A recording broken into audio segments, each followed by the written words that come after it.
Hey, what's up, everyone? This is Gary A. Swaby, and you're now listening to or watching the Powercast. And this week we are recapping Power Book 4 Force, Season 1, Episode 3. And the name of this episode is Firestarter. I'm here with Mr. Richard Bailey Jr. How are you doing, Rich? Doing good, Gary. What's up, listeners and viewers? What's up, indeed? And his little nickname there is Lilianna's ex. So yeah, there was a lot of I'm the reason the character has not been on Power until this new show started. So I'll take all the blame for that. Are you the real reason she left New York? It could be, yes, could be. It's possible, very possible. Cool. And we're also here with Miss Dana Abercrombie. What's up, Dana? Hello, everyone. Okay, and her name reads the difference between EBT and BET. So, hilarious. But yeah, how you doing, Dana? I'm doing good. I'm doing good. Excited about this. It's gonna be fun. This was a good episode. Indeed. Yeah, last week we had some things to say about episode 2. Particularly me and Rich. We wasn't that enthused about that episode, but this one I'll say, it was a lot better. Like, this one was actually pretty good. Mm-hmm. And so what we're gonna do is we're gonna get into our takeaways segment where we each, give our personal takeaways from the episode and talk a bit about what we think of this episode in particular. And then, after that, we'll move on to our questions and discussion segment. And this week we actually have, some questions that have been contributed by the community, the listeners and everything. So that's pretty good, getting that engagement in there. But, before we get to our takeaways, I just want to remind everyone, please do leave your comments on the show, whether you agree or disagree with us. We love to read all your comments. Also, please like the video as well. It helps us to grow and everything. And also consider subscribing if you enjoy the content. We are going to be talking about, a lot of other, upcoming shows. And so there's a lot of different types of content on here that you guys can check out that you'll probably be interested in. And then also go to thekoalition.com, Koalition spelled with a K, because, we have a lot of entertainment and video games content going up there also for you guys to check out. So, do your due diligence and, help support the show, the brand and everything if you enjoy this content and you want us to keep doing this, all the time, because you guys keep us going. So, but let's get right into our takeaway segment for this week. And I'm going to go first this time around. So, first of all, let me get to JP. So, although I'm still a bit iffy on the JP character, but like, I do like that he's kind of he kind of gives Tommy some purpose, in the city. Like he grounds Tommy's character in Chicago a little bit.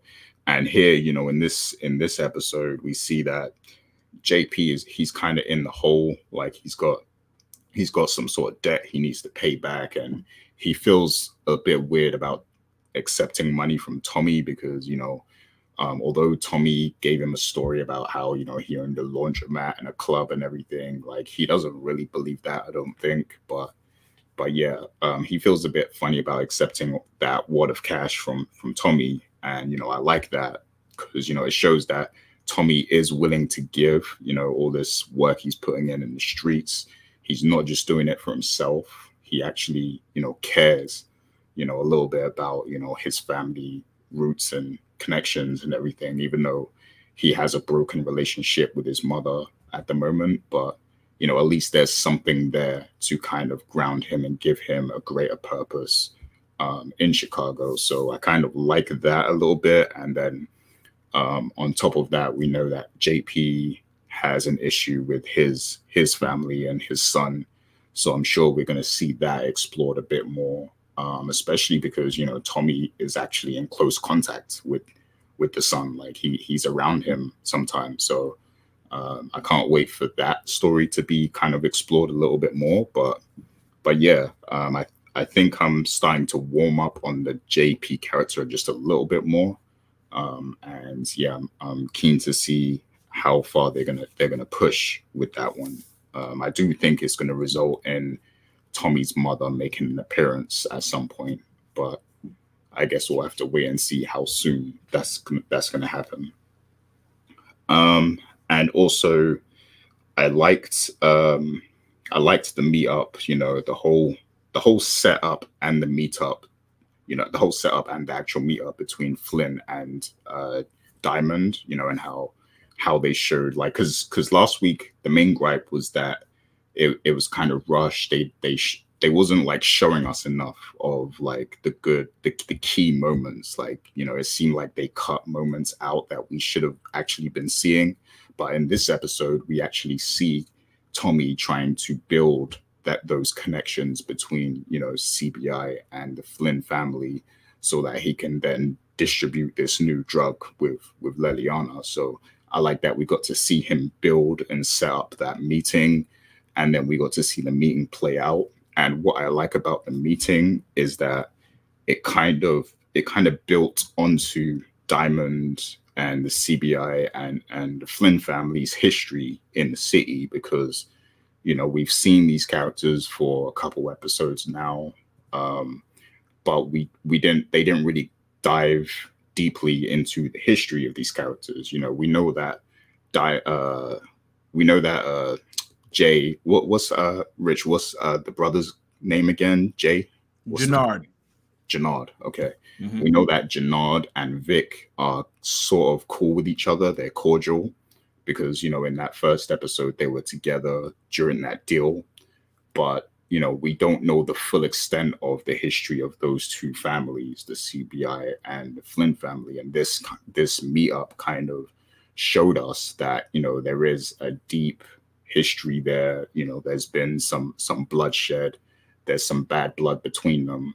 And then there's also the issue of racism involved in there too, which is, you know, very common with gang culture. Sometimes the gangs are separated by race. You know, you have a lot of Spanish gangs, a lot of black gangs, a lot of, you know, Italians, Irish. So sometimes the racial element does come into the gang, you know, the gang stuff as well. So I like that we got to see that a little bit. And yeah, I think that's a great layer to show, especially because you have the inner conflict and the CBI going on at the same time. Because, you know, the fact that Jenard was actually cool with Vic a little bit, you know, maybe that will come into play later, where Diamond actually doesn't want to work with the Flynns at all. But then, you know, maybe Jenard will go behind his back and still set something up. You know, who knows? Like, there's a lot of different ways it can go, because there's also conflict in the Flynn family also. So I like the layers behind that whole meetup and everything, and the fact that Tommy is basically right in the middle of this, you know, trying to get everyone to work together so that he has like an easy flow of cash, I guess, you know, just by being in the middle of things. So that was pretty cool to see. And I also like that, you know, although the meeting actually was kind of a failure, we saw that Claudia actually approached Tommy. So, you know, although things didn't work out exactly how Tommy wanted, he's still going to be sort of working with the Flynn family by way of Claudia a little bit. Although Claudia's not actually going to be running things through the family, but, you know, just the association, you know, it's like, you know, she's kind of taking a step up and, you know, doing her own thing a little bit. And we know that Walter, you know, he is sick. We don't know what his fate will ultimately be, but the fact that she's taking her own steps means that, you know, eventually she's going to have things in place that can later on benefit the family if it all works out and stuff. So I kind of like that, you know, that it's a lot of like backdooring basically. So he took the backdoor route to working with the Flynn family, I think. And then there's also the Vic element here. Now Vic knows that Tommy is kind of like messing with Gloria, but he's still willing to kind of work with him. And you know, we saw there's a scene in this where they get into some action as well. So that makes me wonder, like, how deep of a thinker Vic is, because it's like he's almost playing a long game a little bit. And I'm wondering if that's going to tie into the crooked cop situation that he has going on, because he's paying off, you know, crooked cop and everything. So I'm wondering, you know, if he's going to have some sort of long-term plan here, because we know he really wants Gloria.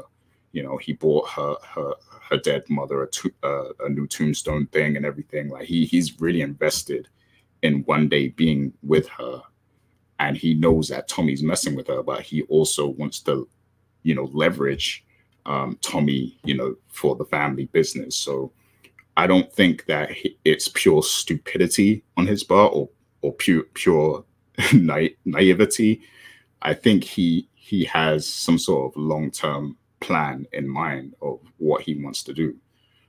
So, you know, I want to see if that is the case, and see, you know, because the way it's perceived is that he might be kind of slow, or he's not as forward thinking as his sister. But I think there's something there. There's like some sort of spark between the guys that we're just not seeing clearly enough at the moment. I do think that he has some sort of plan. So, you know, that was cool to see with him in this episode.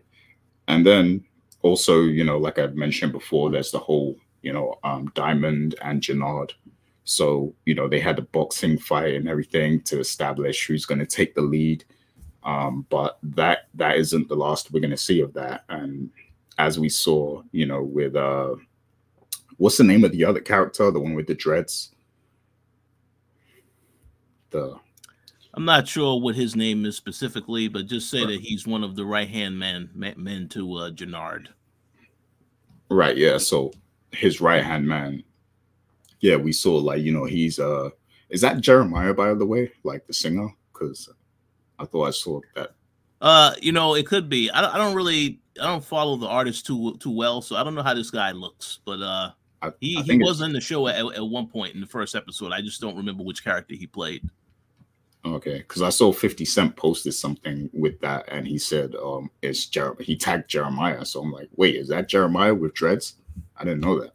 You know, but yeah. So like, it seems like, you know, Jenard has a plan, and you know, it's pretty crazy that, you know, they're two brothers, but they're beefing. Like it seems like they're going to be beefing, you know, for that top spot. And that's a pretty drastic shift, because in the first episode, we saw that, you know, they seemed pretty cool. Yeah, go ahead. That is him. That's him. Yeah. Okay. Yeah, that's him. Okay. Yeah, they did a good job with that, because I didn't even know it was him at first until 50 Cent said it. So, so yeah. Well, it makes sense why he is credited in the song now, and your other boy isn't. Yeah. What's crazy is he actually looks like Lil Durk now, like in the character. So that's funny.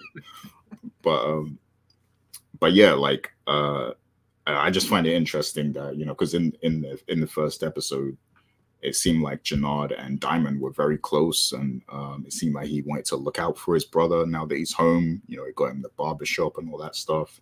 But now it's like we're seeing a shift where it's like, you know, they value that top spot so badly that they're going to be at odds over it. So that's an interesting dynamic to see, you know, two brothers beefing, you know, for the top spot of the crew and everything. And then it seems like Jenard, you know, he's not really sold on Tommy being a part of things, I guess. So that's probably going to create, you know, a lot of turmoil, because the way it is now, it's like Diamond is sort of like that ghost role in Tommy's life a little bit. So, you know, it's like, in the future, is Diamond going to break away from CBI and work with Tommy? Like, you know, there's so many possibilities of what could happen there. So, you know, I like that they're kind of setting things up for that, you know, that conflict as well. So, yeah, those are my takeaways for this episode. And yeah, we're going to expand on some of those things a bit more in our questions and discussions. But for now, I'm going to head over to Miss Dana Abercrombie. So Dana, I know you've got loads of notes, so hit us with your takeaways. I don't have many notes, only because I can't understand Walter.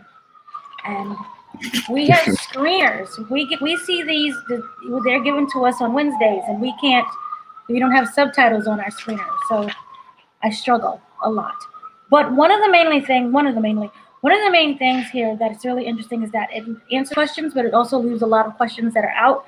For example, Lilianna, we all know that she's alive. She's dealing with this new brand of Coke. The thing is that it seemed like she maybe have stole the Coke, because Tommy was like, where did it really come from? So that is a mystery that we don't know what's really about. And I'm waiting for like the big bad evil to come in, and maybe Lilianna may not make it through this season. I don't know, but I did like the fact that they were able to team up. Also, a really quick takeaway was I couldn't tell if Tommy didn't know how to cut Coke, or if he was just bluffing the whole time, or if he was just lazy. Another thing also, I really wanted Lilianna to wear a mask, because I'm like, child, it's going to get in your face and everything else. Like, you have the clothes off. I got that. But the air and the circulation is going to come in. But it looked like Lilianna really would like it if the Coke came into her circulation. That's another thing I was wondering.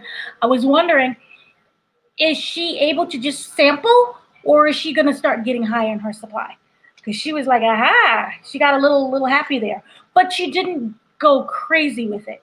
She asked for her bump, and then she kind of wanted another bump. But it was that weird kind of pause where it was like, are you bumping too much? I wonder. So one of the big main takeaways here that I have, I really, really love the connection between JP. I don't like JP's name. I'm going to just call him Black Tommy. Grogu has a name. We call him Baby Yoda. So with Black Tommy and Tommy, I like their moments together. It's like this really sweet brotherly love thing where you just forget about what's going on in the streets, forget about the gangs, the money, and everything else. They just have this really great moment where it's like, hey, I'm here. Here's some pizza. And it's just, I like how they're able to have this nice camaraderie with each other. Like, oh, look, that's you. And that's me over there. And it was really interesting that they were in the same house, but never at the same time. So they never knew each other existed. But I have so many questions as to how that worked. Did the other family members know the other one existed? Was it that, when one man found out, whether it's Tommy's father, how did that go? There were just so many questions that they left me with, but I really disliked how they're able to show that brotherly love with each other. Another thing about Samson and, what was his name? Jasper? Jabari? What? Jenard. Mm-hmm. Okay, what I liked between Diamond and Bernard was that I am an only child, so God bless. I don't know how brotherly stuff works. So I do know that a lot of times you get into fights, and that's just a normal thing that you just do. Your brothers are in that same vicinity, and you fight each other a lot. But I did like there were moments where it was like, when they were together, they was playing the baseball, and having that little shared moment about building up the neighborhood. And then it was like, oh, really? Well, we're going to fight for it. And they really got into the ring, and they fought for it. But here's the thing that I really appreciated a lot, and that came at the very tail end of the episode. Jenard, Bernard, whatever, Jafari, he let Diamond win on purpose. And that was all a ploy, because what he knows is that he's going to be able to get all of his workers, employees, I don't know what we would call them, but all of his people to work alongside of him. Once whatever he's plotting with the guy with the dreadlocks, whatever they're plotting together, he knows that his brother is going to probably end up no longer being in the business. I don't know if he'll end up taking a fall for something. I don't know if he'll, end up going back to jail. But I really like the fact that it was a situation where you always have to keep your eye out. And for the overall kind of message for this was like, with family, just in general, how they can be torn apart either through disagreements or through power struggles, hence the name of the show. So we're going to have to go with power struggles, power force, and how they're forcing themselves into power. Ties in. So what I really liked about this is that it showed the dynamics of the Flynns. You have the Papa Walter, and the kids wanting to do something different, and Walter's like, no, it's my way or the highway. And even though he's losing a whole bunch of money, even though it's no longer working, he's so stuck in his ways. And it just shows that the past is holding him back from money in general and making new connections. And that whole scene with him with the you blacks. So that whole situation right there, how you think that you're holding on to some type of legacy, how holding on can actually make you fall apart even more. And that whole thing can also look at what's going on with Diamond and his brother, whose name I keep forgetting. Diamond, remember when in the first episode, he wanted nothing to do with anything. And now all of a sudden he's just making all these plays, and I'm the boss, I'm the one in command. And this is how we're going to do it. And how he was gone for those 15 years. So his brother had to step in, and he was the one who was like, I'm the leader. I created all these connections. Look what I did. I kind of wonder if Diamond, who stated he wouldn't want anything to do with it, but because he feels that he knows what's better, or he's been doing it for back then, he still has the mindset of being back in there of the 15 years ago. I wonder how that's going to play out, because there's a lot of things that have changed over those last 15 years. And his brother, for example, is a part of that change.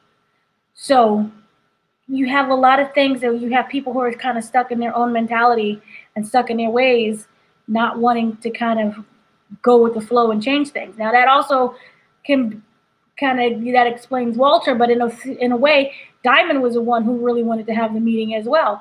But he kind of knew that it wasn't going to go a certain way because of how Walter and his mentality is. And the whole thing with their argument was you can't escape your past. They refuse to let the past die. So that was really interesting with this one here. And also, Walter is still dying. He had that cough. Claudia thought that it was just, it's my bronchitis, but it's not bronchitis. We all know that he's dying. And I think that's kind of like the classic tale of any family story of the patriarch dies, and you have to, slowly start doing things for yourself. You get that in even Disney movies. When they killed Bambi's mom, he has to go out there and then fight for himself. So with him dying, I just wonder, is that further pushing his ego to not change? Because yes, you're losing a whole bunch of money, but I'll be dead soon, so does it really matter? But then at the same way, I don't think that he wants his family to be completely destitute. And they won't be destitute, but, rich man destitute. So I just really I like the dynamics that's going on with all of the families. You have Tommy and his brother. You have the Flynns, and you have the Diamonds, the Sampsons. So that was a really great dynamic there. And kind of lastly, with Tommy and Claudia end up working together is going to be an interesting thing. And I wonder what's going to happen when Walter finds out, because he thinks his daughter, back in that old mentality, women can't do anything but, run the books and wash the dishes. So I really want to see what's going to happen with the whole dynamic. And if Dad does die before the season ends, I wonder, does that mean that the children will feel like they're more free? How does that change the whole dynamic? Because what Tommy explained is that there's the Hispanics, the blacks, and the whites. Nobody mingles with each other. So if Walter dies, will we start seeing more mingling, or will there be a complete fight for that territory? Will the blacks and the whites end up fighting for that? Also with the Latinos.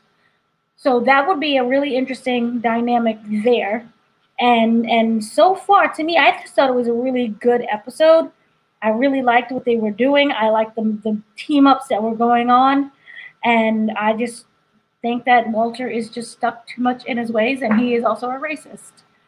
And also, it was really interesting that he mentioned that if he backed down and actually did the deals with the blacks and the Latinos, that the fellow Polacks and so many different groups, but just kind of clump them, the white people overall, they would think that he is some kind of sellout. So I want to know how that dynamic works, as well. But so far, this was, like I said, this was a really good episode. Yeah, Walter clearly thinks he's living in the 1940s or something like that. You know, like he's behind on the times a little bit. But yeah, great takeaways there. Some stuff that we will definitely dive into a bit more later, but excellent takeaways. And we're gonna head over to Mr. Richard Bailey Jr. to get his takeaways now. First and foremost, excellent takeaways by Gary and Dana as always. I have 3 main takeaways in a couple of notes for each section. So let's start with Tommy and Lilianna and their storyline within this episode. So obviously they came to an agreement that they were going to work 50-50 partnership. Initially, Tommy wanted 70-30, but he decided to work with Lilianna and just keep it at 50-50. We learned that she has 10 bricks of coke, but she was able to double the weight because she was cooking it. And I will just say this, you know, I like that they had their moments where they had chemistry. The moment where they reminisced over ghosts, that was great because it showed you that, yes, even though they had their issues with each other, they still remember a time where they did work together and they were willing to put that aside so that everybody can make some money. I will say, however, that Tommy, I don't really know if he should trust Lilianna because, as Dana alluded to earlier, she could have stolen that product from somebody. She didn't tell Tommy where she got it. And then the other thing is, throughout their interaction and towards the end of that, of the last time you saw her in this episode, Tommy said, "Oh yeah, I'll just keep all the product here at my place." So she knows where you live at now, number one. Number two, all the product is there at his place. What will stop her from, you know, going there and trying to steal it back? And then the other thing is that when they went up to meet with the Flynns, she was talking to one of Walter's guys. I don't know who that guy's name is. You know, I thought it was Polly.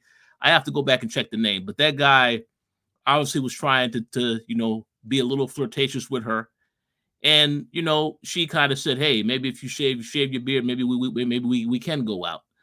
My thing is, if Tommy does decide to screw her over, she could easily just maybe find a way to work with him or cut him into this one way or another. So if I was Tommy, I would not trust her 100%. I hope he knows that. But we'll see what happens. To stay on Tommy for a second, yeah, as Dana alluded to, I like his chemistry with JP. We did find out that JP owes approximately $196,223. So that sounds like a hell of a lot of money. One thing that I do think is worth noting is that you know, we don't really know too much about the debt. I thought to myself, you know, we haven't met the father yet either. Is it possible that some of this money is owed to CBI or the Flynns, perhaps, and they took a loan? I think that's something to consider because I'm still trying to piece in my head why the son shot up the bar. And I don't really think it's just because, oh, I know that's my father. It's probably something else related to that. But I mean, that's just something to think about because we'll see. But one thing I do want to say real quick as I end this particular takeaway here. One thing I like about this episode is that there was a lot of great quotes and some things in there that I remember. Now, in Tommy, in this particular takeaway, Tommy had this quote about everybody's got a number so that they can breathe. I thought that was a great quote because literally everybody in this world, they have something. And if it's debt, obviously you have something that is you weigh down on your shoulders. But, you know, just knowing what it is, what the problem is you have to deal with, it definitely can change your life and give you a different perspective on finding ways to take care of that problem. So I appreciate they put quotes like that in here for sure. So I wanted to give them a nod for that. The second takeaway about the Flynn family, and one thing that we did see in this episode is that the police really putting the squeeze on the Flynn family. There was an alderman that Claudia had to have a conversation with, and she threatened his daughter. So that's interesting. Again, you know, it showed that Claudia, you know, obviously she did what Walter told her was to meet up with the ultimate, but she, you know, taking matters into her own hands later in the episode when she met up with Tommy. And basically they had that conversation, which I'll get back to in a second. But to continue with the Flynn family, as you alluded to, I know Gary enjoyed the scene with Vic and Tommy going to that house and having that bad drug deal. That just stuff like that, you know, it's just very comical, you know, because this is like the second episode now we see where Tommy is trying to do a deal and he has to deal with some really shady characters. Because in that last episode, the guy passed out after trying the product, so it's kind of crazy like that. But yeah, and he did have a crazy interaction in the first episode too. I have to remember that. But overall, I thought Tommy had a good plan to try to get them together. But then you find out the history between the Flynns as well as CBI. The fact that Polly's wife 20 years ago, she got hurt. And when she got hurt, you know, Walter and them blamed. They thought that Diamond and his crew was behind it. So they actually killed 9 of his guys behind this. So yeah, all that history that Tommy didn't really know about, he just walked right into a, you know, walked right into a messy situation. So, but again, the whole thing of when he had the conversation with Claudia, yes, a great way for them to work together. I kind of felt, however, that particular conversation, I didn't know if she 100% feels as though she's going to work with him. I know she said that she's obviously working with the lady who she's been dating and messing around with. That's who she wants to be her business partner. So it makes me curious to know. I kind of get the sense that, yeah, she had that conversation with Tommy, basically to tell him, oh, yeah, well, I have a new product that's going to basically be the product everybody's talking about. I didn't know if that meant that she said that to him as a competitive thing. Well, yeah, my product is the one that everybody's going to be talking about, or if that means that we can work together. I mean, it wasn't really clear to me yet. I think hearing both of y'all say it, it does make me believe now, yeah, it is an opportunity to work together, but we'll see what happens. But yes, one of the, again, a great quote. She said, chaos creates opportunity. See, these are great quotes. You know, I don't know who's writing the show, but some of the quotes are pretty good. So we'll see what happens with that. But obviously, they set it up perfectly, whereas she basically is going to get her own form of power. Tommy acknowledges that she should be in a better position with her power. So I feel they are going to work together, but we'll see what happens as they start to get to know each other and get to test out this product. Because it could be a situation where if Tommy tells her about the product that they have, it's the exact same product that this girl has, and they'd be like, wait a second, so you stole this from somebody, right? That would be a messy situation. So we'll see what happens with that. The final takeaway, of course, CBI. And obviously this is Gary's favorite crew, the entire episode. You know, Jenard and his boy Diamond, they played baseball. I want to give them a shout out. I really appreciate the hell out of this, where Jenard is pitching and he had that Jenga Lane joke, because that's a dedication to Bernie Mac, born in Chicago, one of the best comedians, at least in my opinion, that I ever had the knowledge of seeing any of his material. But yeah, I appreciate that dedication. But to continue onward, they did have their little fight to determine who was going to be in charge now. I thought that was very interesting fight. And then, of course, we find out at the end, as Dana alluded to, that Jenard is playing a long game. So what I gained from this is that Jenard and Vic do have they both are in a situation where they're trying to play the long game. Obviously, Vic is very loyal to his father, and therefore he is not going to want to change, even though he still wants to please Claudia. I'm going to say Gloria. He is still trying to play the long game. Whereas with Jenard, I understand from his point of view, he's been around for 15 years, building up the reputation of CBI and making them relevant, while Diamond has been in prison. So I fully understand his point of he should be seen as the one that's in power. But again, what we know about Diamond is that he's a lot more level-headed. He's a lot more calm in how he approaches things, and he thinks on the same level as Tommy. So I'm very curious to see what happens as the episodes progress. As you both alluded to, I do believe that Tommy and Diamond could end up working together and just have their own thing separately. But we'll see what happens. But overall, yes, a better episode this week. Very good episode. And I look forward to seeing what happens next. Oh yeah, great takeaways, and I'm glad you brought up about the drugs and who they might be coming from and stuff. I believe you both did. But yeah, that's something we're going to talk about in great detail. But just a reminder before we get to questions and discussions, please do engage in the discussion. Leave your comments. Hit the subscribe button also if you like the content, and also please do like the video and share it as well. If you've got other friends that are into power. But Dana, did you have something to chime in on real quick? Yeah, the opportunity creates chaos creates opportunity is actually an old general saying by Sun Tzu. I mispronounced that. It's TZU. Is his last name? His first name is SUN. So it's an old general from way back then. So it's one of those old sayings. That's from the book The Art of War by Sun Tzu, I think. Sun Tzu. There you go. The Art of War. Okay. See? Little things. Yeah. And I like the jingling joke too. I was like, oh snap! Like that's from life. From life. Life. Yeah, that's one of my favorite movies as well. Life. I'm like, these are black references.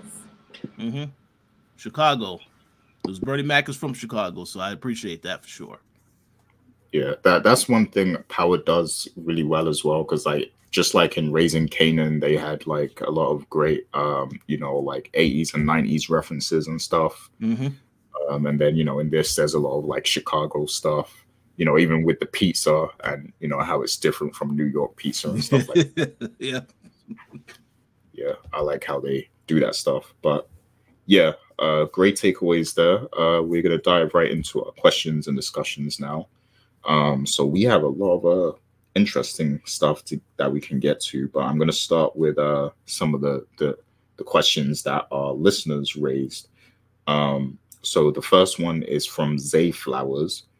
And he says, will we get to see the moment that Tommy learns about Tasha naming him in court?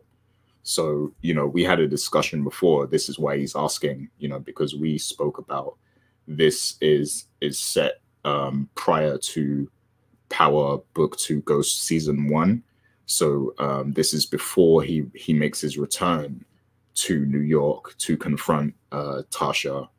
I think he tries to kill her actually. But yeah. So are we actually going to see the moment where he finds out that his name came up in that case? Because if you remember, she was, she was being tried for the murder of Ghost, and everything like that.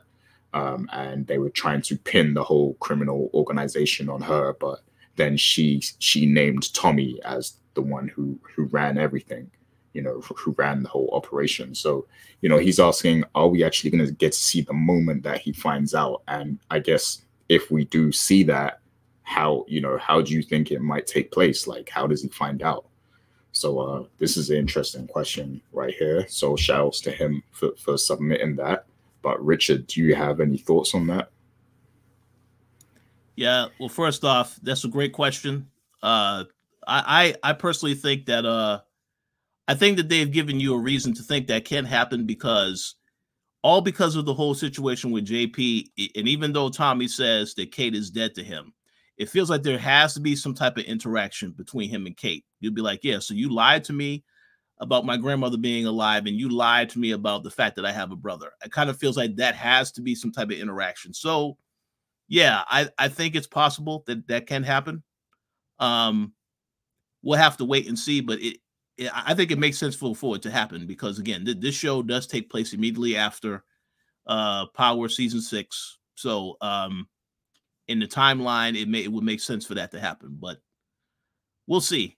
I want to see it to happen, but I mean, I don't really know what the plan is as the season moves forward, but I could see him leaving Chicago for a brief, maybe one episode or whatever, and then come right back, but we'll see what happens. Okay. Yeah, because like what I was thinking as well from what we saw in this episode, like, so we see that there's actually feds that have been tracking Walt, the Flynn family, and then they see Tommy, in this episode, and I think Tommy might have seen them too because there's a moment where he was talking to Gloria, I think, and then he gets in his car and he looks at his mirror, his interior mirror, and he's looking like behind him, like, and I think maybe he sees a car, following him or tracking him, and he says something. I can't remember what Wasn't he says. that Claudia? Yeah, see, that's exactly what I thought too. I thought that was Claudia because that next I'm like, scene. Yeah, she rolled up on him in the next scene. So, but yeah, continue. it was weird because he broke. It looked like he broke the fourth wall, and I'm like, when did this become a show where you talk directly to us? But it was actually Claudia that he saw, and that's when Claudia took off speeding. Yeah, and started I know that, chasing him. That happens like immediately. Yeah, like because then her car pulls up. Like when he pulls off, her car comes up. But I didn't know if he was reacting to her or the other car that was. From what I understood, the FBI was like literally adjacent to where what they was doing. So they were like over here, not moving, not following anybody, just with their cameras and vaping and cigarettes and having a thing there. And that's when like he was driving down, and then that's when you saw the car go like this way. So it was like a weird adjacent thing. Okay, so yeah, maybe it was Claudia, but my point was though that I feel like at some point he might actually have a run-in either with the crooked cop or with the feds. He might actually have some sort of dialogue with them, or they might confront him, and then maybe they'll be like, oh, your name's come up in another case back in New York or something. So. By the way, I don't want to. This is not really a spoiler, but there is a character that is possibly going to show up on this show that we have been wondering, why is this character not shown back up on book 2? Because it says that character is going to be in the episode soon. So maybe that character, it gives Tommy the information about, hey, there's some information you need to know, and that tells him, okay, I may have to go back to New York now to address this. I think I know who you're talking about as well. Yeah. Yep. So, yeah, I think you know too. Everybody knows. Yeah, that could be that also. But Dana, what do you think? Do you think like we'll see that moment of when he finds out his name is in that case, and how do you imagine it happening if so? Let's see. Well, I still don't understand timelines, but if that is to happen, I want it to be towards the very end of this season, because there's too many things going on, and I think for me that would just be a distraction. And I don't need that at the moment. We're dealing with the storyline where we're at in Chicago. We're dealing with all of the crooked cops and everything over there. And so it would just be too much all at once. You got the brother, you got Lilianna, you got that other cameo we're not going to talk about. And then you have what's going on with CBI, and then, all these different things. And I was like, hey, Tasha over here. So I want it to be at the very end, not right now. I don't really want it at all. But if I have to choose, it would have to be at the end. And also really quickly, it was really interesting that they talked about the crooked cops and how, you're paying people for protection. I honestly, when Black Tommy came up with that very specific number, I thought it was for protection and that he didn't have that money at that time. And I don't know if it was protection from the CBI or protection from the police, because remember, the police are shanking, the Flynns for more money, but then it's like they thought that it was coming from the inside, but it was actually coming from the outside, because you have the black cop who they was originally talking to. Remember, Victor was talking to the black cop, because they're like, why are we getting arrested? And then he was like, that's not us. And it was actually the white guy who is not a cop. Is he a cop?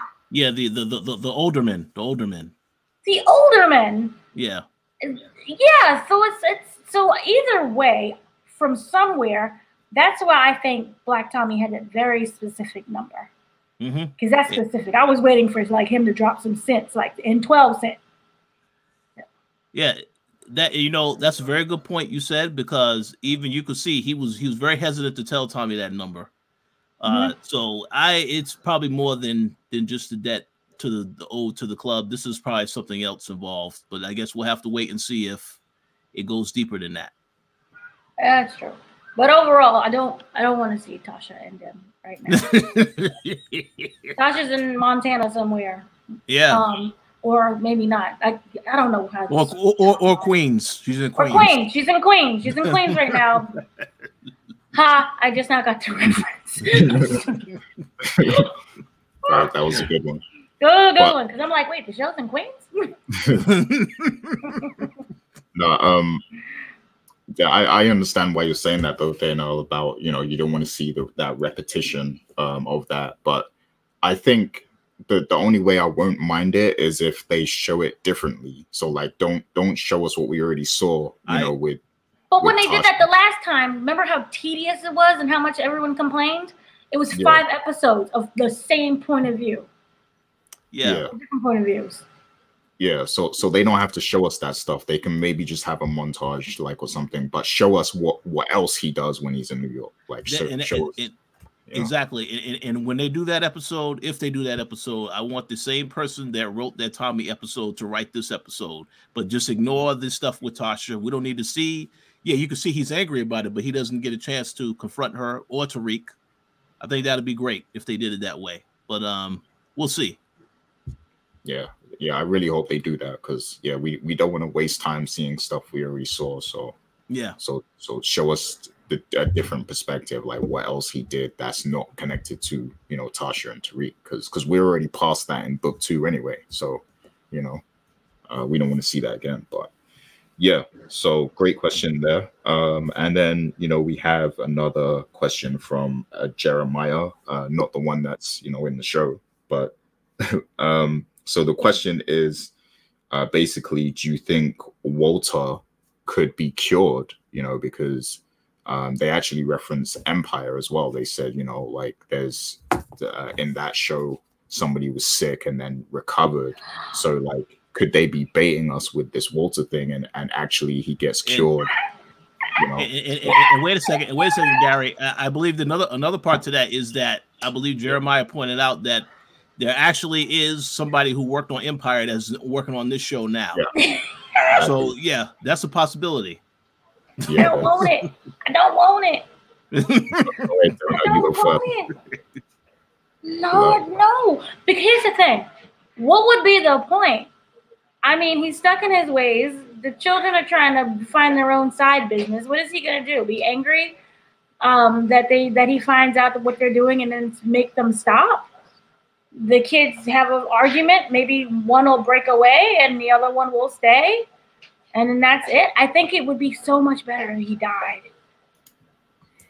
Okay, so what if there's a scenario like this, like where maybe either both or one of the kids kind of branch off and like do their own thing with Tommy, and he doesn't like it, and he, you know, he's stuck in his ways, and then, you know, there's like this inner family beef kind of thing. Like, then you still have to kill him off. He's old. It's like, just kill him off. Gary, if that happened, that is a show called Succession. And if that's going to happen, then I just want him to just cut them out of the family altogether. Just cut them out of every benefit they could have with being a part of that family. Yeah. So what do you think, Rich? You got any more thoughts on that? Like, do you think that he might actually survive? I think Jeremiah makes a great point. That is a possibility. I mean, one thing that because I did comment, because he also left a comment on last week's episode. One comment I did make is that the actor that plays the father is a pretty well-known actor. He's been in a lot of movies where he's played a bad guy. So I kind of think it's crazy for him to die quickly off the show. We'll say what? Sons of Anarchy. Sons of Anarchy. Yeah, there you go. Sons of Anarchy. Yeah, there you go. See? So I kind of think it would be kind of very abrupt for him to get killed off, you know, this quickly.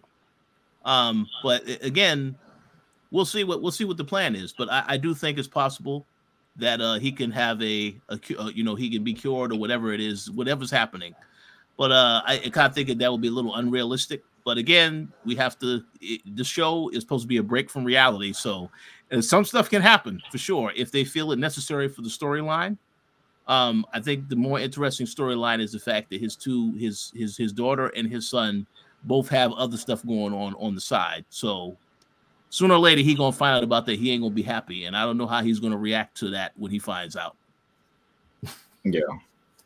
Yeah, I do think if they do plan for him to get better and be cured or whatever, there has to be some sort of drastic change with it. Like they can't just do the same thing we've already seen now, like where the family's like together and he's in command. Like they would have to do something different where like the kids separate from him and stuff to make it interesting. You know, otherwise it's just the same thing. You know, go ahead, Dana. Where's Simon? Simon. Yeah, that's a good question. Simon got arrested off camera and appeared in this episode when Vic bailed him out of jail. So that's one of the guys that he had to pay $10,000 bail to get out. So the only thing that I can think of is Simon finding out what really is going on. Because Tommy knows. Because remember, Tommy was like, oh, you have inside deals. And he knew that way before Claudia said anything about the drugs. So Simon could spill the beans on this somehow. And then, I don't know, Simon muscles, if the dad does live, muscles his way into being number one instead of Victor. But it's like Victor doesn't really want to be there either way. That's the weird part. Well, I will say this. It feels as though there's a little bit of a very good friendship between Vic and Simon. They have some type of close bond. So that'll be a very interesting twist if he decide, no, you know what? You never look out for me. I'll look out for myself. And I'm going to give Walter this information and get you in trouble. So I could definitely see that happen. But Simon could easily be really angry that Victor's working with Tommy. Oh, yeah, because of the beatdown in the first episode. He broke 100%. His arm in like 20 places. Yeah. So, you're going to work with him, who's not only the fact that, but like he's a side guy. You don't even know where he came from. Exactly. And you know, you bring a good point because I know he has not recognized or even noticed that Vic has been doing stuff with Tommy yet. So that definitely can happen, 100%. And he stole a girl. Well, not him, but Tommy stole Gloria. They're in a weird place in a relationship. Oh, yeah. I do have some. I don't know if Gary, I don't know if you have a question about that. I do have something to say about that later on when you get to that, though. Don't sleep on Tommy. Not Tommy, Simon. Yeah, that's right. Simon. Simon says. That was actually going to be the next question. But yeah, so the whole Walter thing, great points there. And yeah, definitely chime in the comments. Let us know what you guys think. You know, will that character survive this season? Will he get better? You know, let us know where you think that is going. But since you mentioned Gloria, let's get, to that question. So the question I wanted to ask you guys is, is Gloria loyal to Tommy? Like, where does her loyalty lie, do you think? Does she have a secret allegiance that we don't know even?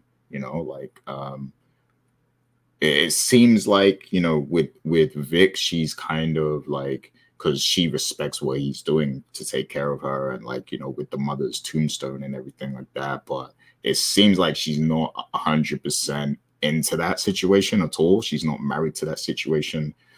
She's just kind of, drifting, with Vic. But is she loyal to Tommy though?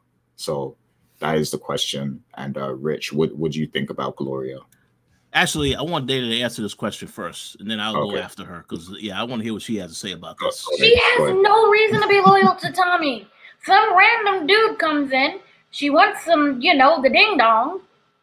Why should she be loyal to him in any other regards? Because remember, she didn't even know what he did. She was like, oh, well, I guess I know what you finally do, aside from pepper pots too. So what loyalty does she have to him at all? They just seem like, if you really look at it, just solo together, they seem like two sad people who just bang. They both lost, their respective partners, and then that's just it. So no. Yeah, I agree. So Rich, I know you had a lot to say. So first of all, is Gloria loyal to Tommy? And then also let us know what you wanted to say before also. Well, first and foremost, Gloria is loyal to herself. She does not care about Tommy. She does not care about Vic. And I think you saw that perfectly in this episode. By the way, I want to give a shout out to Jeremiah again because he said that the Vic character is the pushover. and a very weak character. And he's 100% right about that. This is a weak character. You saw it because this man went and got a tombstone for his girl's mother, who's passed. The mother is passed. She's no longer here. So while the sentimental value was there, she don't appreciate it because the mom is not here. It's not that she can really, get a chance to value that. And you saw that because of how quick it was that she turned around and started messing with Tommy again. So clearly, I think she is out for herself. She doesn't care about either one of them. And it's a cautionary tale. And Tommy obviously thinking, obviously he is the one that's winning this whole thing between him and Vic, and as far as when it comes to Gloria. But I don't really sense that she really cares that much about Tommy. So we'll see what happens. But no, go ahead. You were going to say something, Dana. I feel that, yes, she does care about Victor, but Victor has no spine. And if you look at it the whole Romeo and Juliet situation, the whole warring families, mom got the blessing, but, I can't be with you because you're black. That whole thing was going on with Walter. But even Romeo had some backbone to him. He ran off with Juliet. It went terribly wrong. But the point is, he stood up for her. And she doesn't have anyone to stand up for him. I believe she genuinely cares. If he was to grow some spines and balls at that moment and say, Dad or Da, I want to be with her. You can't tell me what I can't do because I am an adult. We're going off. Goodbye. She would go right off into the sunset with him. But he refuses to do that. And what kind of person in general respects a man who can't even stand up for you? And you're not even a teenager. You're a grown adult. You have money. You have the capability to have some place to live. You know how to make money. You technically have a job. And see, that right there, what you just said, this is why I was surprised that he even killed that guy during the drug exchange with him and Tommy. Because it's like... that was an ego thing, because that's embarrassing. That's just... And Tommy was like, really? Even the security guard dude was like, really? You gotta do something. So, come on. At least the girl lived. I thought the girl was going to die. That was very nice of them to save the girl. Oh, yeah. They're on the wrong show, because if they were on book 2, Lorenzo said, hey, cut that loose end. Take her out. So, we'll see what happens. But no, I just going to say, we'll see what happens. But the Vic character is... I'm curious to see what's going to happen because, again, I believe the both of you made a comment earlier about the fact that he could be playing the long game and that basically because he sees Tommy as messing around with Gloria. Obviously, you see that this is happening. So what are you going to do to try and buying the tombstone is not it. You have to do something. So they even had a conversation about it and she blew him off. She was all like, I saw you with him. Yeah, okay. That's nice. Are we leaving? Yeah.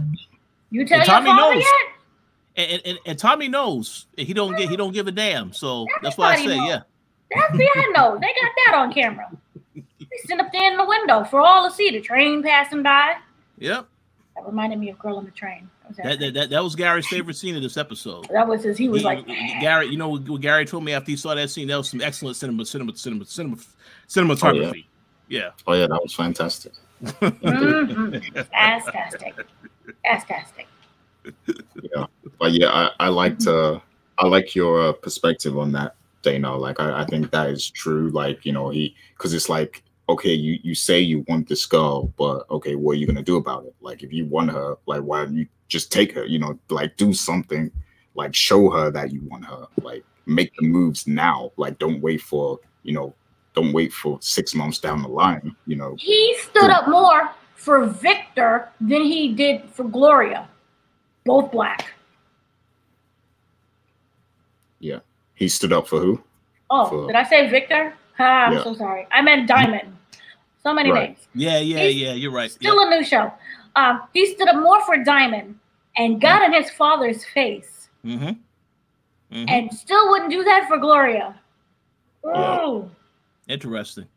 Yeah, so like a woman, like if a woman's gonna devote herself to a man, she wants to know that he's gonna do what it takes to, provide, be with her, do all these things, take care of the family, Exactly. But in the last point that I will add to this is that it also is ridiculous because your father is dying anyway. So in that case, yeah, I will still, take care of father, but I live my own life. I'm not going to live underneath him.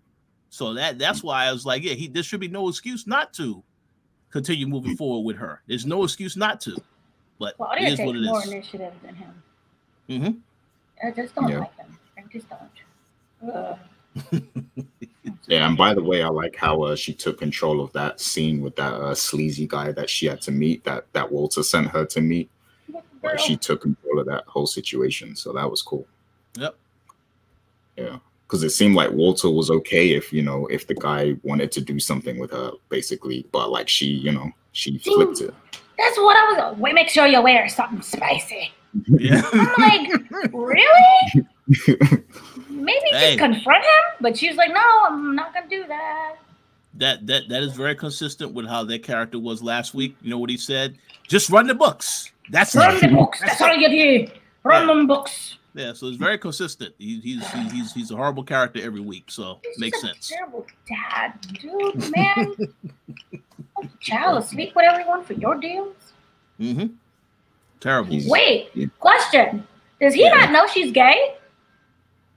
That's a great question. Because the guy knew she was gay. Yeah, that's a very good question. And it felt as though when he had that little threat, that felt like, oh, why do you know this information? I hope you're not going to say nothing. But then she flipped it on him real quick. So that's a very good question. Very good observation. I would guess that he doesn't know because he seems old-fashioned because it's like, he doesn't want Vic messing with somebody who's not Irish, and then his racist views as well. You're gay. Oh my God. Yeah. I need for him to be on his deathbed and like for her to be like, and I'm gay, da. Like, oh, no, my racist, homophobic heart. Sorry. They're gonna love your Irish accent. I'm sorry. Great. But yeah, he's old fashioned. I think they probably keep that secret from him. He's racist. Let's not call it old fashioned. He's racist. Yeah. He's definitely. But great theories there. Definitely, everyone chime in on that in the comments. So, you two brought something up very interesting earlier, about Richard's ex, Lilianna and these drugs, and by the way, because I didn't comment earlier, but I loved those scenes, of Tommy interacting with her and them talking about the past and, ghosts and everything. Like, I also really enjoyed that. But yeah, so it, they made a lot of plans. Like Tommy was making a lot of plans throughout this episode for these drugs, and how things are going to run and everything. But there's still the question of where these drugs are coming from, where Liliana's getting it from, and are we actually going to see that? So, you guys, raised this as a point earlier. So, do you have any thoughts or theories about where, these drugs could actually be coming from? And, do you think we're going to actually have a situation where Tommy is going to come face to face with, wherever, the person who's distributing this drug now? So what do you think about that, Dana? I thought at the very end scene with Claudia and her girlfriend, when it was all in the bed and everything, there was a part where she was explaining that they were diet pills and that she re-chemicalized them. So I thought it was the girlfriend who was basically the connect. But I'm not really sure. I don't know anything about her.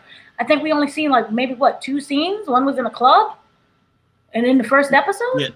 Yeah. That's a good question, because in that same episode is when she said, "Yeah, I need to know who your connect is." So they didn't really answer that question, I don't think, and it could be that, or it could be someone else that is over her. Yeah, I think it's someone else. Yeah. But so how about you, Rich? You got any theories on that as well? I've seen a lot of theories about people talking about asking if this is related to the Jimenez. I have no idea. Because of season 1 and the fact they brought back Lilianna, I think it opens up some possibilities. There's going to be another person coming back from older seasons that we will get an update on. I mean, I have no idea. I find it interesting how in the one thing about this thing, the drug thing, is it had the card with the spider, and you saw that Tommy took that card and put it in his back pocket. So he may try to figure out who was behind this, because he has that card. But I just don't know. But I saw the theories online of people saying it could be Jimenez related. I mean, it could be anybody really related. But I don't know, because Tommy and Ghost have taken out so many people. I don't remember who's alive still. So I have no idea who it is. But it definitely could be tied to what we've seen in the previous Power show for sure. Yeah, exactly that. I think it's going to be something like that, just because I'm going to let you go in a sec, Dan. But yeah, because they've committed to bringing up stuff from the past in both book 2 and this show. Lilianna and Lobos and stuff like that. I think they are going to make it be someone we've seen before. But go ahead, Dana. What was you going to say? Lilianna. You think she's the actual plug? Like she's the spider? Yeah, the girl in the spider's web. Here is another question. Yeah. Did whatever happened to Cristobal from Power? That character is still alive, right? I don't remember that character getting killed, so that's somebody is a possibility that you'll see again in a future show, I guess. Yeah. It's Mecca. He did say he was an international. Well, yeah. Well, if this is before the season 2 of Power of book 2, then it is definitely possible that he could be involved. Yeah, it's possible, but we know his fate already. So it's Jimenez. Okay, here's the thing. It's Jimenez. I was like, because when you said it, I was like, oh, okay. You remember? Here's the thing. The Jimenez cartel, they left a spider. That's them. Yeah, I think that's definitely a good possibility that it's the Jimenez. And also another thing I've been thinking of is, because I remember in the main Power there was an episode where Tommy went to Chicago, and that's where he met up with Jason, and then I believe they later on killed Jason. Him and Ghost or something killed Jason. But did Jason have other ties in the city though? So go ahead. Rich. I think that's possible for sure. I just was going to say apparently I was looking at some information. Yeah, the Cristobal character did get arrested, so he's locked up right now. So although he might return for book 2, season 3, apparently. So we have to wait and see what that's all about. If you look at Liliana's face, right? It looks like a webbish thing. Spider. Spider. Spider. Yes. She's working with them. Yeah. Well, that'll be a hell of a twist, because that was the enemy of that's the enemy of Ghost and Tommy in the past. So yeah, it makes sense. They could say she was working with them all along or something on the low, They could do that. And the other point that I will add is that they made a point for her to mention this episode that she's not the same person she was.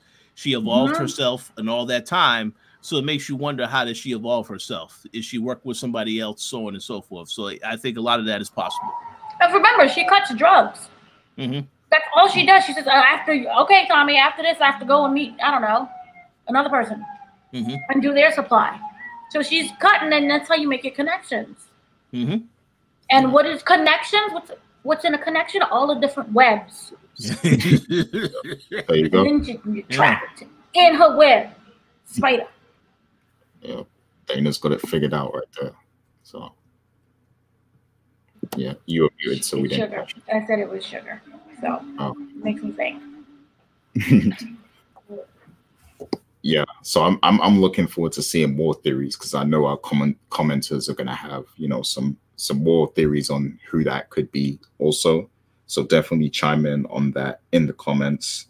And so let's get one more question here. So I have a few here, but yeah, one more. So will there, like, you know, we saw the boxing, you know, happen in this episode, which is pretty exciting to watch, you know, a full on sparring match between brothers, you know, very intense. They were actually hitting each other. I don't think that was sparring. That was like a Oh yeah, full MMA, like yeah, thrown in there. yeah, they were actually hitting each other hard, like, and that's surprising considering, you know, their blood and everything. But yeah, so, you know, that raises the question, you know, and we saw later on, obviously, Jenard said that, you know, he was holding back. He wanted, you know, Diamond to have that full sense of, you know, power, that, you know, he is in command. So he's scheming, he's plotting and scheming. So, you know, like, is there going to be a full-on brotherly divide here, do you think? Or do you think it's just a case of, you know, Jenard is just waiting for the right moment to kind of, you know, gain the support in the group, and then just, you know, maybe he'll confront his brother in more of like a calm, friendly manner, and just say, look, it's over, you know, we're taking over, you know, and there won't be, you know, any like, you know, major violence between them. So, you know, do you think it's going to be an explosive rivalry where we see them butt heads 100%, you know, full on beefing? Or is it just going to be more of like a Michael Corleone type takeover? Like, look, I got the power in here, you know, this is over. You're out of the game. Just run your barbershop and that's it, you know? So, so how do you think that approach is going to be, you know, with this rivalry? Like, what are they setting up here? How is it going to end? You know, where do you see it leading? So I see a lot of faces here. So, you know, I don't know if that's thinking faces or if it's like, what the hell are you talking about, Gary? It could be, it's probably that. But yeah, Dana, what's your thoughts on how this brotherly rivalry in the CBI is actually going to play out? Okay, so sidetrack for a second, because Sugar has my brain working. The same black guy who was the cop that Victor thought was having them arrested is the same guy from episode 1 who came into the barbershop, right? So he's watching everything. So I just want to put that in there. As opposed to with these two brothers, no, I want this to be a slow psychological build. And the fact that we already stated that, oh, I'm playing the long con. If you're playing the long con, you're not going to just, you know, all of a sudden, we're going to, you know, make this completely, what's that word I'm looking for? We're not going to put all our business out in the open for a showcase. We're going to, instead, I'm going to make you think something is happening while I'm slowly working behind the scenes against you. The goal that he stated was, if you make this a big explosion now for everyone to see, it's going to end up dividing everyone. One person takes one side and the other one takes another side. The point is to get everyone to come to your side. So I think he's going to probably sabotage maybe deals that he has, but on the low, where people don't know that he's actually sabotaging him. And so that way it makes it seem like, man, you know, you just cat out. You don't know anything that you're doing. We don't want to deal with you. Let's deal with your brother instead. And the fact that the whole thing with the Walters, with the Flynns, seemed to be like, oh, this is something that's really exciting and everybody wants. But because that failed so disastrously, the brother looks like he has the upper hand on this, because he was the one who vocally stated, this is not a good deal. What are you trying to do? And so I think that this is going to continue to be a slow burn. I wonder, however, how other people will come into play with this. Tommy is very perceptive, and he's able to figure things out, and he keeps it to himself. You know, the whole fact that he was able to say to Claudia, oh, you have side deals that's going on too. And remember, was it Claudia? Sorry, it was Victor. He was saying, oh, you have side deals that's going on too. And he never really kind of discussed that. But he was someone who was always watching. He knows the dynamic within the family, because remember that whole situation that happened at the lake house. Was it the lake house? I believe it was the lake house. First episode? The lake? No? Point is, He's receptive. So I think also for storytelling wise, that would be the best, because we all wanted, a big explosive thing. If you look at The Wire, because that seems to be the go-to show, but they did it something that was so unexpected that fans were like, oh. So I want my slow thing, and then I want you to pivot to something else, and I just be like, oh.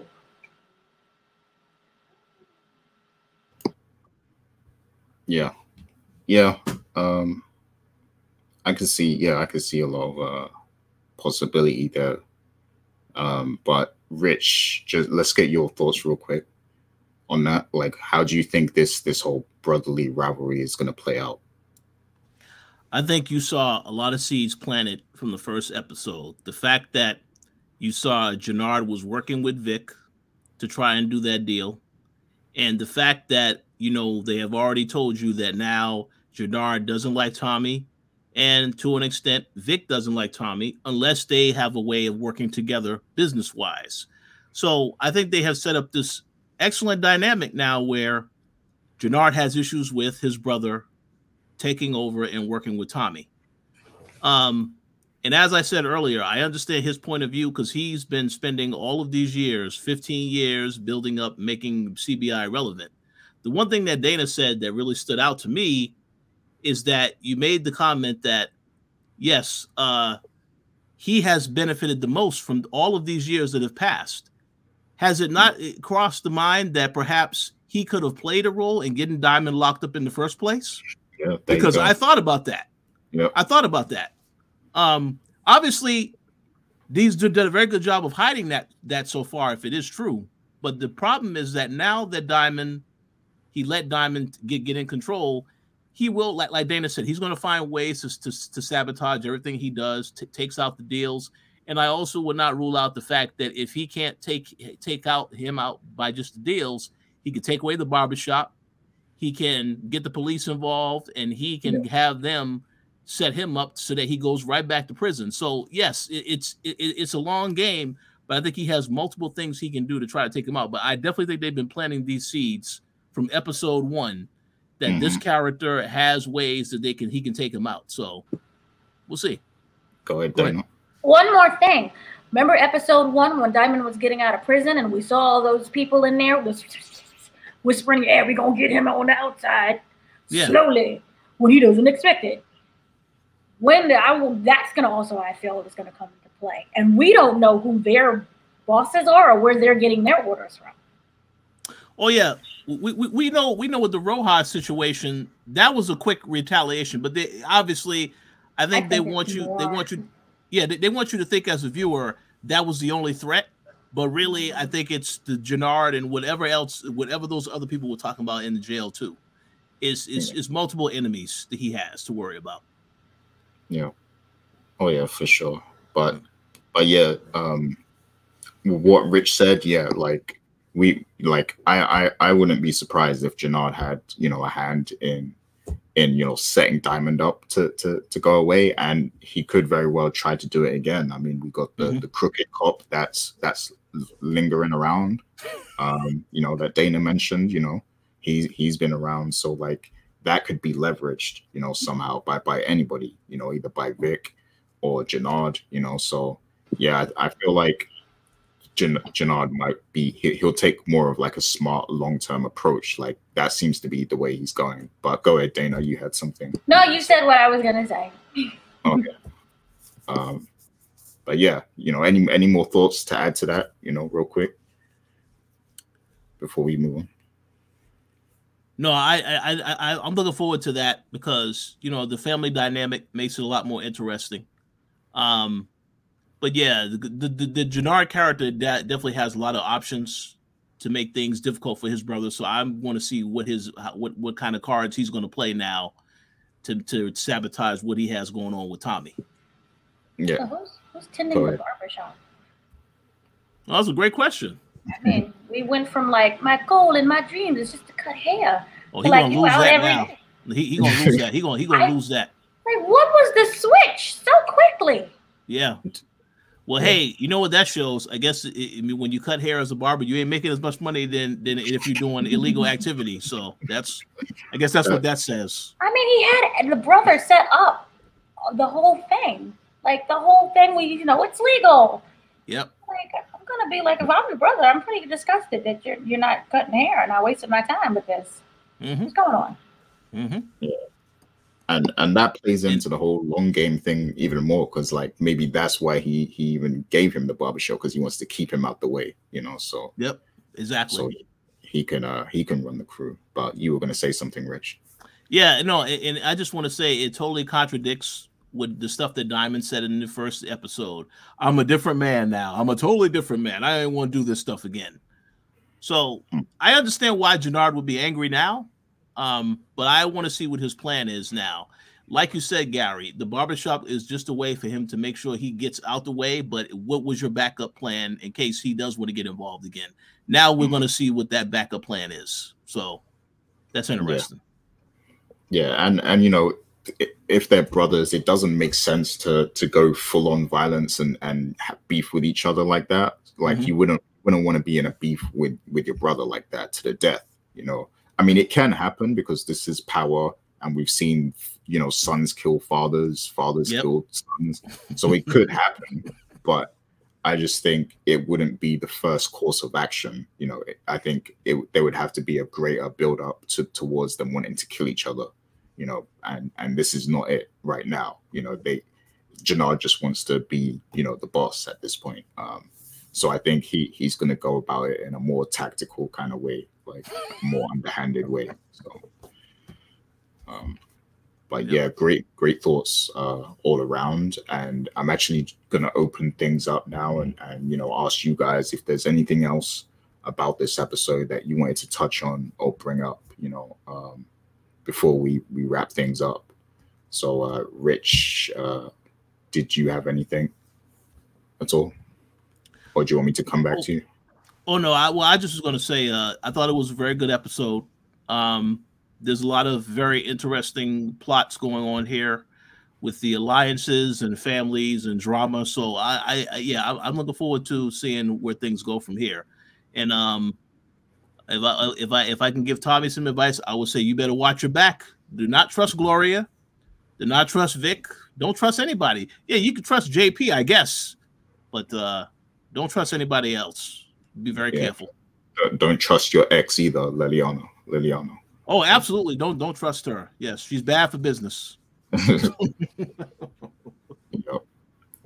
Okay, Dana, anything else about this episode you wanted to bring up or touch on? Lilianna's a spider.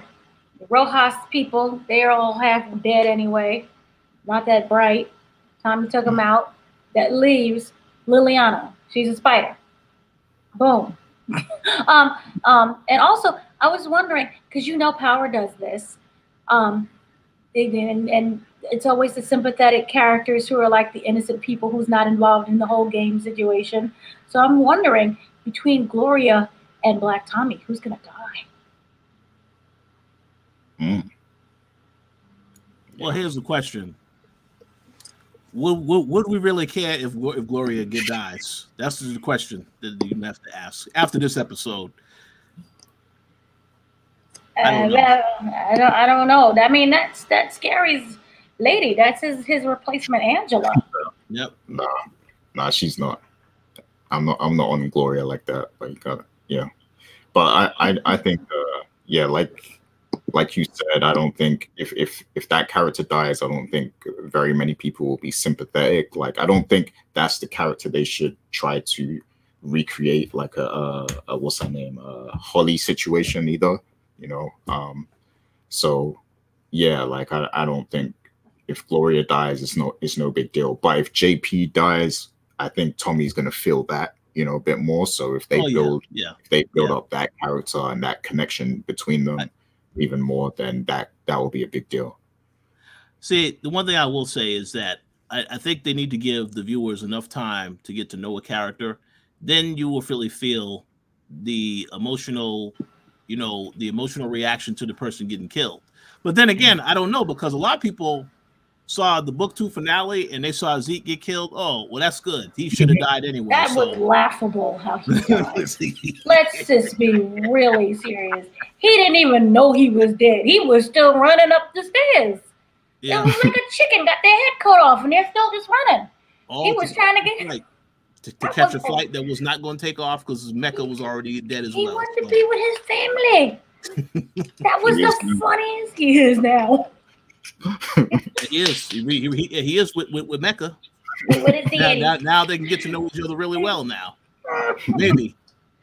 Oh gosh, that was so bad. And Lauren, we didn't even get to see on camera. And I'm like, well, he was a snitch, so yeah. Sorry. That's And then Carrie, like you kind of got yourself into this. Yeah, sorry. I definitely didn't feel sorry for the Carrie character. I know Gary did. He has a sentimental, feeling for that character, but I did not feel sorry for her getting taken out. So that one hurt. Actually, the one who hurt me the most was the Asian guy. Oh, the chef. The chef. That hurt me. That cut me to the bone. I said, "Oh man." Yeah, see, I see what you did there with the play of words. Cut to the bone. Cut to the bone. Sliced me open. Yeah. My heart bled out for him.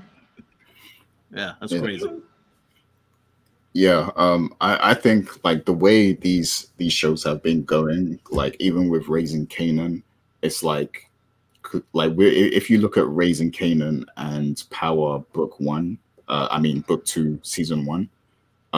Like they don't kill off. It seems like they don't kill off any major characters in the first season. I mean, there was Jabari, but he wasn't nobody really cared about that. Like it's like you were probably happy he died actually, but I don't think they're going to kill off any of the main focus characters in the first season. But then when season 2 comes around, that's when we start seeing people.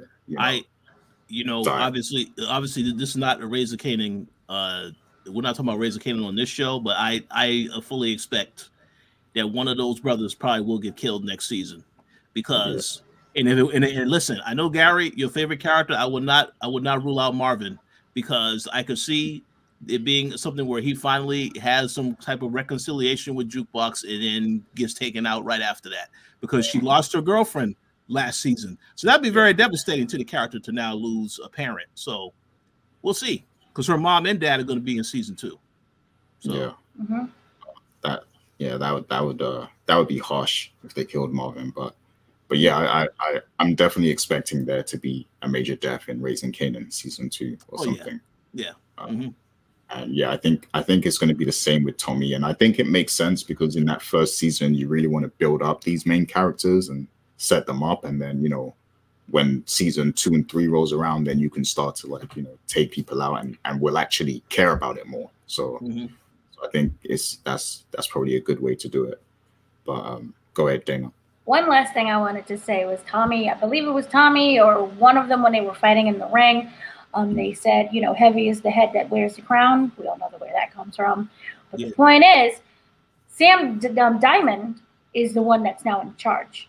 So I wonder what kind of responsibilities he now has to carry and how he is able to carry them out. Will it become too much and a burden for him? And that way, that's how his brother can kind of swoop in and be like, I'll help you. Yeah. Oh, he definitely will be consulting with his brother. And the funny thing is, I don't think Jenard going to really try to help him on that level. It's interesting. But you're going to say something, Gary. I don't want to cut you off.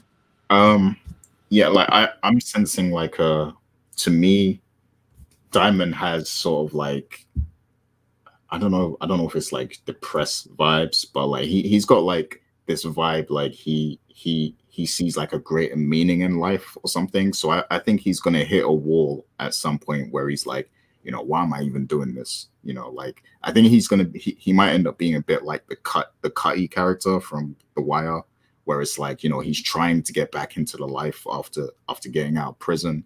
But then, he hits a wall where he's like, he's questioning why he's even doing this anymore, So I could see him maybe, something like that happening. But then, when he hits that point, he's already in too deep. Like there's a lot happening, so he can't just stop. you know, so he has to keep going because there's a lot in place. Like there's a lot of money that's flowing, or maybe there's people coming after him or something like that. So I think if he does hit that wall, it's already too late for him. So, but yeah, I kind of get that vibe for him where he's like, he's not entirely sure about what he wants out of life anymore after serving his time. So yeah, I want to see if we get more of that, you know, from the character. But yeah, Dana, I believe you said you had more to say about more thoughts about the episode. No, that was kind of everything. Yeah, Gary, not Richard. Sorry. Like Richard said, there were some really great quotes overall. Gloria, when she was with Victor, she said, "I don't want you to buy things for me. Stand up for me." So I wonder, will he ever get the spine to do that? That would be really lovely. But I wonder, will it be too late once he grows that spine? Yeah, it could be. But I'm still hoping for a Vic and Tommy fight though. I think they need to knuckle up at some point. You know, we know who's going to win that fight. Yeah, Tommy is, you know, he's with it, you know. So I think he'll definitely win that fight. But yeah, I guess that's pretty much it for this week. We will be back next week to cover episode 4 of Power Book 4 Force.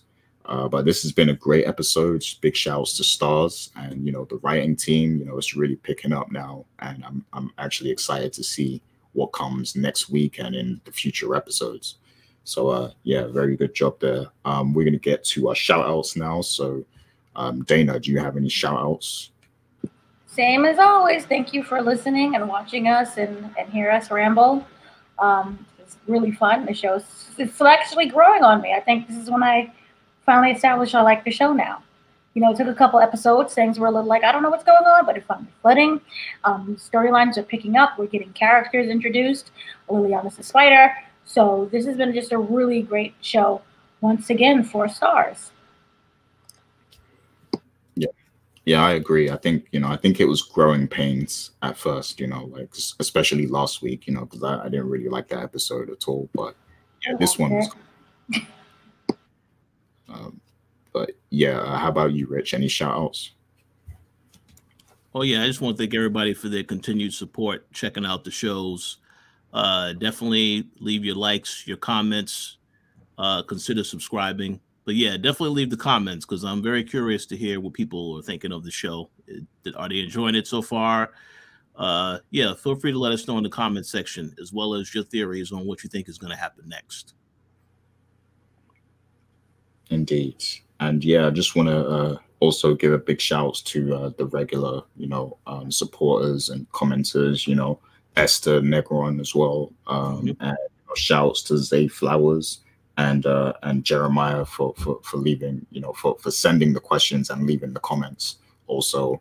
And you know, if you have any questions that you want us to kind of discuss on the show, you can send them to powercast@thekoalition.com. You know, we'll have that in the description for you. It's also on the screen. And you could also send us a message on Instagram it's at Powercast Show to find us on there. And you can also, you know, just comment on the YouTube video also, and then, you know, we might pick some stuff from there also to discuss. So definitely, you know, get engaged there. Big shouts also to Kwame and Robert Silva for their continued support. They're always hitting me up on Twitter and everything. So, you know, big shouts to them. But yeah, that is pretty much it. We'll be back next week. And also, you know, we have some we have some other shows on there, some other reviews and things. So definitely check that out. We'll also be covering Snowfall, which is coming up soon as well. So look out for that, because I know there's a lot of crossover, you know, with the audiences with Power and Snowfall. People are always debating these shows, like which one's better. Yeah. So look out for our thoughts on Snowfall also coming up. But yeah, we'll be back next week. Until then, take care of yourselves, people. And yeah, we'll see you then. Peace.